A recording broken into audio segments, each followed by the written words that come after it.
Okay, so in this exercise, it's called apples and bananas, and the whole idea is that we're going to be doing a find and replace. So given some text, we're going to find all the vowels in that text and substitute them for some other vowel value that is going to be passed in.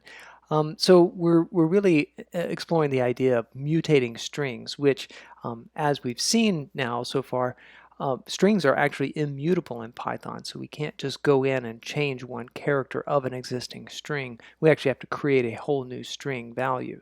So in this one, we're going to be playing with this idea using the children's song Apples and Bananas, where you say things like, I like to eat apples and bananas, and then you might change it to the A sound. So you say, I like to ate apples and bananas. Or you might change it to the E sound, like I like to eat apples and bananas, and so on. It's a lot of fun to sing with little kids. So we're going to pass in a bit of text and possibly a vowel. The default vowel is going to be A, that we're going to change all the vowels to A. And we've already played around with some of these ideas in the crow's nest. We already looked at a way to identify things that look like vowels, so we're going to be using that. So here, this version is going to say take the apples. Here we're going to run, the program's going to be called apples.py. We're going to run that with maybe say the input foo, and it's going to use the vowel A, and so it's going to create fa. And if we pass in the foo value and a dash v for or dash vowel of I, then it's going to change all the vowels to I, so phi. It's going to be important that it changes both upper and lowercase vowels and keeps them the same case. So here, if apples and bananas is in all uppercase, then it's going to output all uppercase with uppercase I's. In the Howler program, we saw that we could take an argument that might actually name a file on the file system, in which case we should read the file for the input. So here, if we take the inputs fox.txt program file, then we're going to change the quick brown fox jumps over the lazy dog to the quack brown fox jumps over the lazy dog. So lots of fun with this. So looking at the string diagram, we can just take a step back and think, okay, we're going to get some text or possibly a file, and a vowel option. It's going to go into the apples program, and what's going to come out is some new bit of text. So for instance, if foo bar goes in with no other values, no other arguments, we're going to output fe bar. If foo bar goes in, but the vowel option is I, we're going to output fibier. And if we put in the fox.txt with the vowel E, then we're going to put out the quick breen fix gems over the lazy dig. So if we run this program with no arguments, as usual, argparse should print out this short bit of usage. And if we give -h or -- help flags, it should print out the longer version. So here, if I look at the solution, there's a solution 1. And if I run that with -h, this is what it's going to look like. The one important thing is that the program should reject a vowel argument that is not a single lowercase vowel. So if I put in here T, then it's going to complain here that that's an invalid choice and it should only be A, E, I, O, U. So to recap, our program is going to take a positional argument. That might be just a bit of text, or that might be the name of a file, in which case we're going to read the file. We're going to take an optional vowel argument that will default to the letter A. We're going to make sure that that vowel option is an actual legitimate vowel.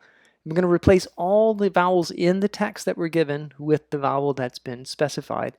And the output's just going to go to standard out. So let's take a moment to talk about how we can alter strings. So I'm going to take this bit of text here and copy it. Go over here, and I really like to play around with the Python 3 REPL. And I can paste that in, and I can verify that, yes, I have some text. Now, I cannot change, for instance, if I say text at index 2, that is the letter E. And if I wanted to change that to an I could not do this, assign it that value, because text strings are not mutable. We've seen before that we could maybe turn the text into a list, and a list is mutable. We could change an element of a list, but if we're going to just stick with thinking about strings for right now, we can't do this. One way that we could do this is to iterate over each character in the text and then alter it in some way. So this is one of the ways that we looked at changing the value in jump to 5. So here in this code snippet here, I'm establishing a new string here, and I can just type this here, say new is equal to the empty string, and I can say for char in the text that I have. In this case, I'm changing the text into uppercase, this is a very silly way to do this. Obviously, we could just say text.upper and get the whole thing, but let's just play around with this idea. I'm going to append to the new, I'm going to say plus equal. I'm going to add to that new variable char.upper. And I need to make sure that I call it with the parentheses, otherwise it's going to just be the idea of the method, not the calling the method. And if I run that, then new has an uppercase version of the text, and of course text has been has remained the same. Text cannot be modified in this way. And just again, I could just say text upper and I would get the same thing. But the idea of this, so think about how you could go through each character in text, and instead of adding the uppercase version of that character, how could you identify something that is a vowel, and then when it is a vowel, instead of using the character, use the vowel that you're trying to change it to, and if it's not a vowel, just simply return the character itself. This is very similar to what we did in Jump to 5, where we were only looking for digits, and we were able to identify them because they occurred in our lookup table, in our little jumper dictionary that we created. So another way that we could go about doing this is to use the string replace method. So here, if I'll clear this, if I say text.replace, and let's say I want to replace a T with the letter X, it replaces that first T with an X, we see. So think about that. Think about how you could go through all the vowels and replace the vowels that are in text with the vowel that's been passed in as the new vowel.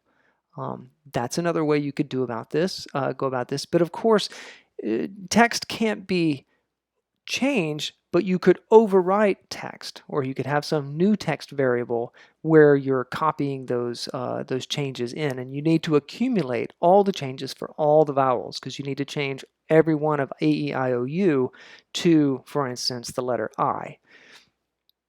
Another option that you could look at is the string translate method.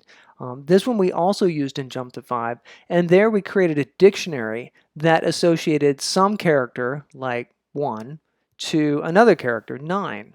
And we were able to use that with the make trans method, and then we use the translate method of, say, 8675309, that got translated to 2340751.